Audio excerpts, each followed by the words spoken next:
La gorgée, 1000 euros. Les Allemands, c'est beaucoup, c'est comme il faut bien. Chacun, il a un numéro. Les sages israéliens ont dit, il a mérité, elle sera une aide. Il n'a pas mérité, il sera contre lui. Du feu. Du feu.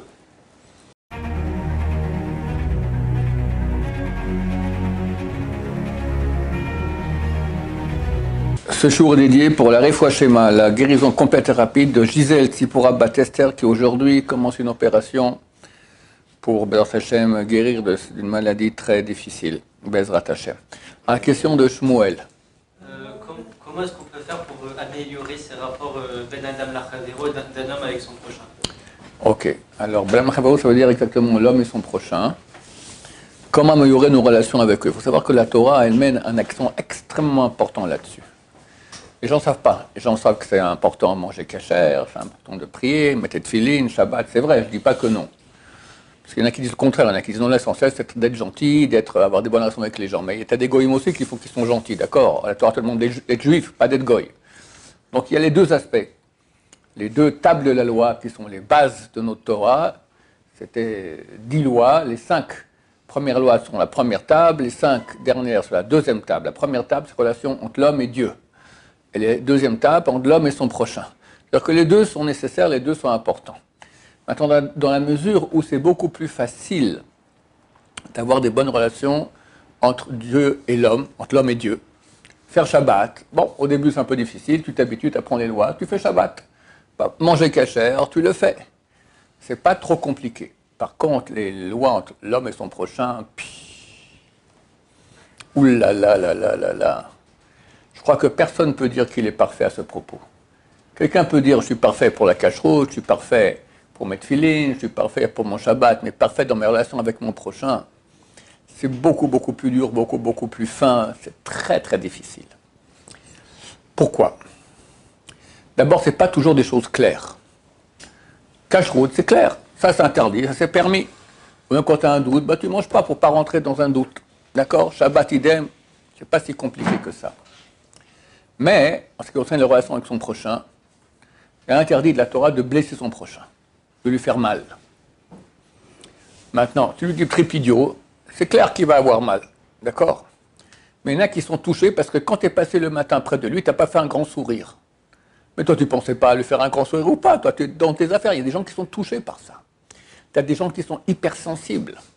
La Torah ne te dit pas, écoute, tant pis pour lui, c'est vraiment un idiot parce qu'il est sensible comme ça. La Torah dit, quand même, tu dois faire attention aux gens, même très sensibles, pour ne pas blesser qui que ce soit. Et ça demande une attention aux gens, une réflexion, des efforts sur soi-même. D'abord, comme je dis, chaque cas c'est différent. Chaque cas c'est différent. Et il y a des gens, excuse-moi, tordus. Et la Torah te demande aussi de respecter les gens tordus. C'est pas parce qu'il est tordu qu'il doit souffrir. D'accord? À toi de montrer que tu es un pas tordu. Le Chazon Ish, il écrit à un endroit extraordinaire, on avait étudié ça il y a quelques années ici, que pas tout le monde est parfait. Et dans la relation entre l'homme et son prochain, tu as beaucoup plus de mal que de bien. Quelqu'un de vraiment bien, il excuse à l'avance tous les gens qui vont lui faire du mal. Parce que dans la vie, très souvent, on est touché, des gens ne se rendent pas compte, d'accord? Il parle sur toi la shonara, il a été un peu dur avec toi, il a fait une blague sur toi, qu'est-ce qu'on t'a été fait? Honte en public, ça peut beaucoup toucher. Eh bien, quelqu'un de parfait, il excuse tout le monde à l'avance, sachant que les gens ne sont pas parfaits. Ah, c'est un degré très haut. Quand on t'a fait un petit guili-guili, ça va, tu peux excuser, mais quand on t'a tapé avec un marteau, d'accord, sur ton cœur, sur ton pied, qu'est-ce que j'en sais? On t'a fait mal. T'as fait mal. Vas-y, excuse. C'est un travail énorme. Ça, c'est le deuxième point pour lequel les relations entre l'homme et son prochain sont difficiles. Parce que pour faire Shabbat et manger cachère, ça ne fait pas trop intervenir mon ego. Au début, je n'ai pas envie de changer. C'est difficile. Quelqu'un qui ne pratiquait pas ou quelqu'un qui pratiquait mais ne connaissait pas très bien, il va faire l'effort de changer. Ok, tu as changé. Tu as tenu 1 mois, 2 mois, 3 mois, c'est fini, c'est terminé. C'est marqué en 40 jours, une habitude, ça rentre, terminé. Mais dans la relation avec l'autre, il y a ton ego, et lui, il a son ego. Et là, c'est extrêmement difficile d'écraser son ego. Ça, c'est la clé de tout. L'ego, c'est la source du mal sur Terre. La source du mal sur Terre, On l'appelle aussi l'ange d'Esav. L'ange d'Esav. Esav, c'est le frère de Yaakov. Yaakov, c'est la Kedusha. Esav, c'est la Touma. C'est vraiment l'impureté sur terre. Maintenant, qu'est-ce que c'est que Esav? Alors, dans la paracha de Toldot, la Torah nous raconte que les deux vont naître, Yaakov et Esav. Esav, c'est le fils aîné. Yaakov est dans les tentes, étudie la Torah. Esav, c'est un homme des champs. Et on raconte chacun qu'est-ce qu'il fait. Mais on ne va jamais entendre l'un des deux parler à l'autre. La première fois où on voit l'un des deux parler à l'autre, c'est quand c'était le décès d'Abraham Avinu, et Jacob a cuisiné un plat de lentilles, parce qu'on cuisine des lentilles très souvent pour les endeuillés, et Esav revient des champs, il est fatigué, et il lui dit, c'est marqué, et Jacob dit, et Esav dit à Jacob, ouvrez les guillemets, citation. On l'entend parler, c'est la première fois de la Torah. Il lui dit, abreuve-moi, s'il te plaît, de ce rouge, car je suis fatigué. Bon, rien de si grave que ce qu'il a dit, ok? La Torah dit là-bas sur place, Alken Kara Shemo Edom. C'est pour ça qu'on l'a appelé Edom. On l'a appelé rouge. Et les gens montent à la Torah, font la bracha avant, font la bracha après. Mais il y a de quoi éclater de rire quand tu te fais un truc pareil. Ça veut dire quoi? Demain, tu rentres à la maison, ta femme t'a fait des petits pois, et tu lui dis, oh chérie, passe-moi de ce truc vert-là, ça a l'air bon. T'as dit, truc vert? C'est des petits pois. Truc vert. Eh bien, on t'appelle Monsieur le Vert. Toute la descendance de Esav, tout le peuple Esav, c'est Edom, on l'appelle Edom, d'accord? C'est le monde occidental, est appelé Edom rouge, parce que leur arrière-grand-père, il y a, 3700 ans, il a dit, donne-moi de ce rouge. Et ça ne tient pas la route. Et c'est de la Torah, et tu fais la bracha avant et après. Alors en fait, c'est beaucoup plus profond. J'aimerais bien vous faire le cours en long, parce qu'il est très beau, mais je n'ai pas le temps. Je vais arriver au point dont parle, que Shmuel a demandé. Il faut comprendre que quand on parle, c'est pour exprimer ce qu'on pense et ce qu'on veut. Tu ne parles jamais pour rien. Quand tu parles, tu vas exprimer ce que tu penses et ce que tu veux. Vu que c'est la première fois où Esav parle, en fait, la Torah va nous dire c'est quoi la pensée primordiale, première, la volonté primordiale de Esav. Et chaque mot de ce verset, c'est un des axes de la pensée de Esav et de la volonté, des désirs de Esav, le monde occidental. Alitani, c'est plus que manger, c'est abreuve-moi. Ah, les plaisirs de la bouche. Gourmet. D'accord? Combien ça coûte un repas gastronomique dans un des meilleurs restaurants français? 150 €. Tu parles peut-être même pas du dessert, tu parles de la salade en hors d'œuvre. Ça coûte des centaines, des milliers d'euros. Combien ça coûte une bonne bouteille? Hein? 10 000, 15 000, 20 000, 30 000 €. 30 000 €. Oui. Tu n'es pas au courant, je vois, heureusement. Ouais, ça veut dire que tu vas, pour être Esav, c'est-à-dire que tu vas boire maintenant la gorgée, 1 000 €. Tu prends le verre, glou, 5 000 €. Idiot. On prend le verre, on regarde, on fait un commentaire, on respire, tout ça. Bien sûr, ça vaut pas le coup. J'avais ici à la yeshiva un spécialiste en pâtisserie. Il m'a montré une revue comme ça sur des machines pour le chocolat. Arriver à faire des pralines, des trucs, mais de folie, d'accord? Ça coûte une fortune en plus. Pourquoi? Pour un peu plus guili sur une mapée gustative. Ben, c'est typiquement occidental. Plus français qu'américain. Américains, ils prennent le hamburger et le coca, c'est fini. Mais quand même, ça influence les gens. Ouais. Il y a une grande actrice, je ne sais pas si elle existe encore, il y avait un grand écrivain américain, il s'appelait Hemingway. Je ne sais pas si vous avez connu Hemingway, qu'est-ce qu'il a écrit comme livre, Les Secrets de la mer, quelque chose comme ça, je ne me souviens plus. Et il a eu une fille, ils l'ont appelée Margot. Pourquoi? Au nom d'une bouteille, Château Margaux, 1937, tellement bonne, d'accord? Ils ont appelé leur fille comme ça. il y a quelques années, elle se shootait à l'héroïne toute la journée. Je ne sais pas si elle est encore vivante, d'accord. Hollywood, peut-être maintenant qu'il ne reste plus que descendre, je ne sais pas. Appeler une fille au nom d'une bouteille de vin, non mais tu comprends le niveau. Et c'est pas n'importe qui, c'est un grand écrivain. Bon, je ne vais pas rentrer trop dans le sujet, on passe. Premier mot, donc, les plaisirs de la bouche. Na, s'il te plaît, en Occident, on est des gens polis, on est civilisés. On n'est pas comme les pingouins des autres civilisations, ou les jaunes, ou les noirs, ou les rouges, d'accord. Quand tu dis la civilisation, de quoi tu parles? Dans ta tête, c'est le monde occidental? Na, on est des gens bien. En fait, tu es un bouffeur, d'accord, tu n'as rien du tout de la langue, ça peut quelques secondes de papilles gustatives, mais tu mets un col blanc, tu dis, je suis quelqu'un. Même quand tu tues, tu es quelqu'un de civilisé. Les Arabes, quelle bêtise. Ils prennent une bombe sur eux et se sautent dans un bus. C'est idiot. D'abord, c'est une seule fois, puis après, tu ne peux pas le refaire. Bien qu'ils s'en foutent, ils font la queue, d'accord. Ensuite, des fois, tu tues des Arabes avec toi. Ensuite, c'est pas propre. Tu mets des organes partout, des trucs. Les Allemands, c'est beaucoup, c'est comme il faut bien. Chacun, il a un numéro, et on l'appelle, et après, il va chacun on le gaz, c'est propre, après, on le brûle. On n'y voit rien. Et pas comme ça, on rentre dans la chambre de gaz. Il y a un orchestre.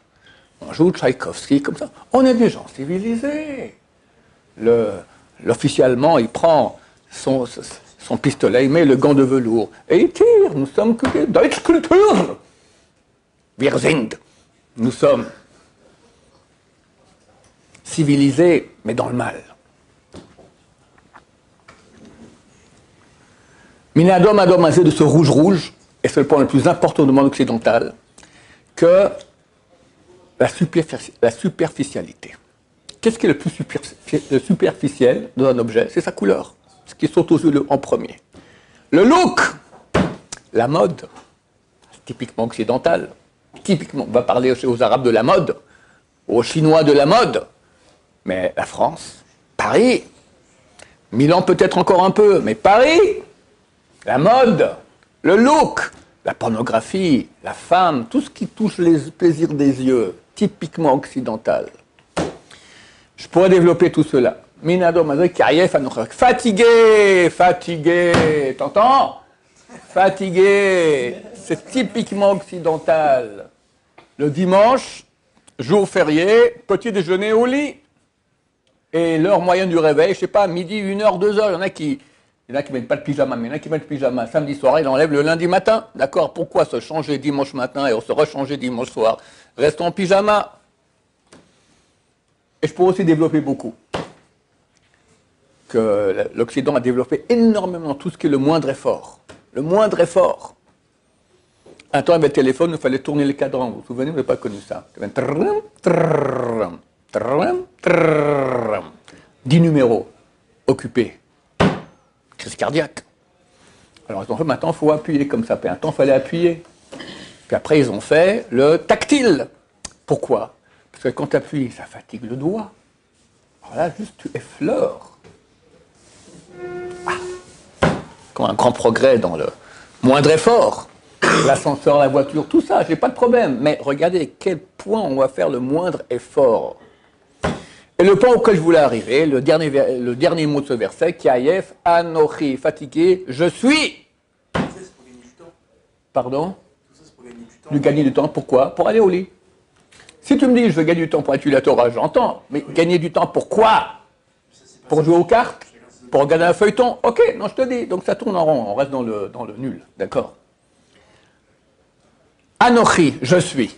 Qui dit je suis?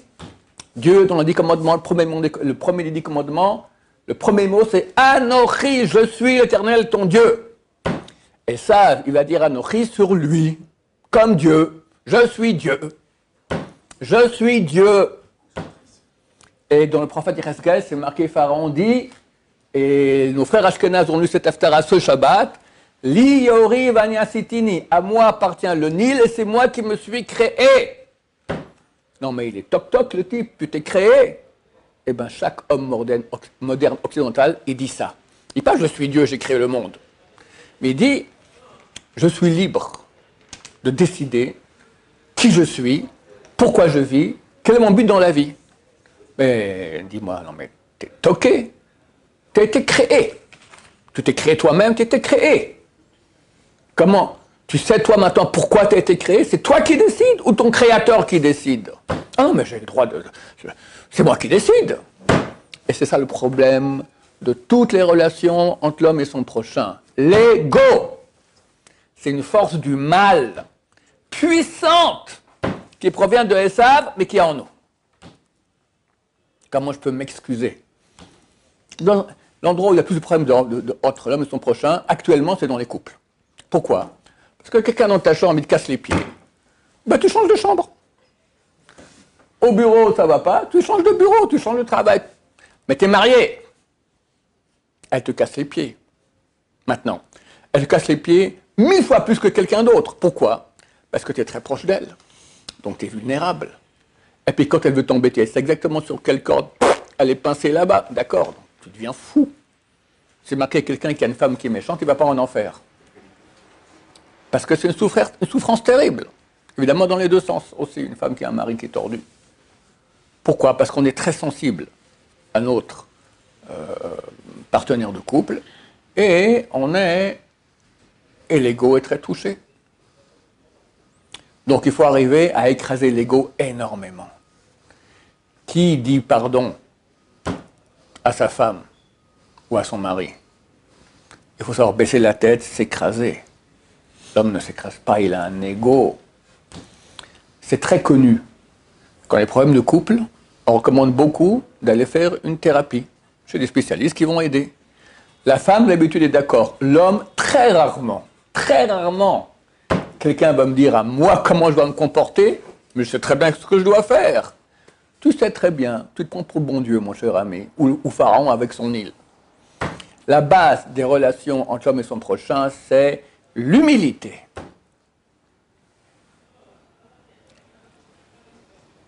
Et après, si tu es humble, tu vas aussi développer l'amour de l'autre, vouloir donner à l'autre, aider l'autre. Combien c'est grand.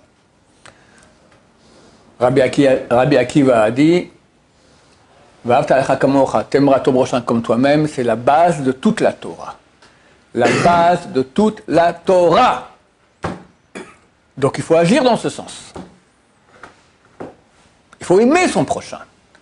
Prier pour lui, le voir te faire un grand sourire, tu l'aides pour tout ce que tu peux aider. C'est énorme. Regarde ici, je crois que c'est unique au monde. Ici, tu vas voir dans toutes les sorties des quartiers, il y a des gens qui font du stop. Et les voitures s'arrêtent et les prennent en stop. C'est rare que je n'ai pas un stopper dans ma voiture. Mais dans quel pays tu vois une chose pareille? On a peur, peut-être c'est un terroriste, ouais, ça va, d'accord. Mais à Paris, j'ai jamais vu une chose pareille. Il y a des gens qui s'arrêtent pour faire du stop, il y en a qui font du stop. Ça ne marche pas, tu peux sécher là-bas, d'accord. Au bout d'une semaine, tu es mort. Mais ici, ça se fait complètement. Pourquoi? Aimer son prochain comme soi-même. Voilà, un petit exemple de rien. En plus, le Stapler, il a dit, le père de Raham Kansi a dit, celui qui prend en stop quelqu'un en voiture, c'est une assurance anti-accident. Parce que tu fais du chesed avec ta voiture, Baruch Hashem. Mais toute la vie, il ne faut pas qu'il y ait un jour qui passe sans qu'on fasse du chesed à son prochain. Le matin, tu viens prier, c'est le cours d'aujourd'hui qu'on va faire juste après. Il faut prendre sur soi la mitzvah d'aimer son prochain comme soi-même. Comme ça, ta prière, elle est inclue dans toutes les prières d'Israël, elle monte beaucoup plus haut. Alors, comment tu fais? Tu pries pour des gens. Les malades, les gens qui n'ont pas d'enfants, les gens qui ne peuvent pas se marier, ça ne manque pas des gens qui ont des problèmes. Tu pries pour eux. Et tu dis, je prie sur moi la mitzvah tassée de la Torah, de Avsalecha Kamocha. Je prépare ma bouche à prier devant le Dieu d'Israël. Et comme ça, on commence la prière. C'est écrit dans le Sidourim. Mais il faut agir dans ce sens. Donc, quelqu'un qui veut être vraiment un sadique comme Dieu veut, il va mettre un accent énorme sur la relation entre l'homme et son prochain. Les aimer, leur sourire, être gentil avec eux, s'écraser. Je ne sais pas comment je dois mettre en gros ces paroles-là, phosphorescent la nuit. C'est péché. C'est péché de ne pas respecter son prochain, de ne pas aimer son prochain. Ouais, c'est péché d'haïr son prochain.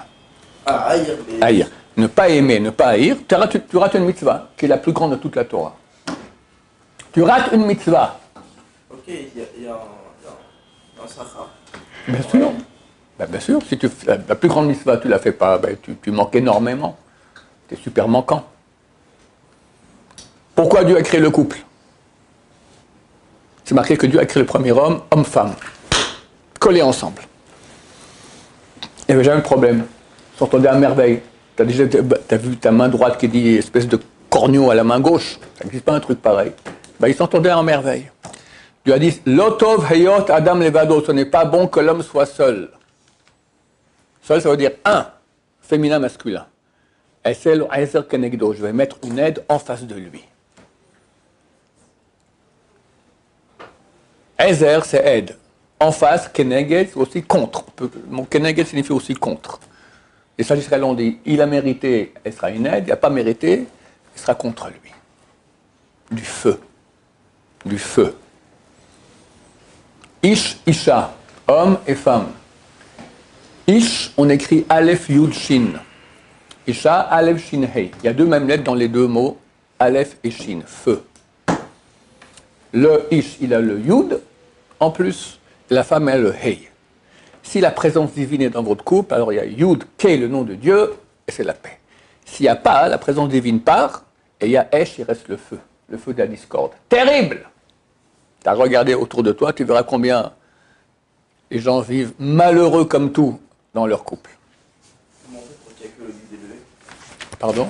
Comment on fait? Quand l'homme et la femme vivent en paix, alors il y a le Yud de l'homme et le Hei de la femme qui s'unissent, ça fait Yud Kei. Pourquoi Dieu décide de séparer? C'était mieux uni. Ben, il t'a dit, l'otov, c'est pas bon. C'est pas bon. Qu'est-ce qui est pas bon? Tu n'arriveras pas à être bon. Bon, il faut que je te mette maintenant en face de toi quelqu'un qui a besoin de toi, qui a besoin de ta gentillesse, qui a besoin de ton attention, qui a besoin de ton estime. Et tu vas lui donner. Si tu ne lui donnes pas, ça va être la guerre à la maison.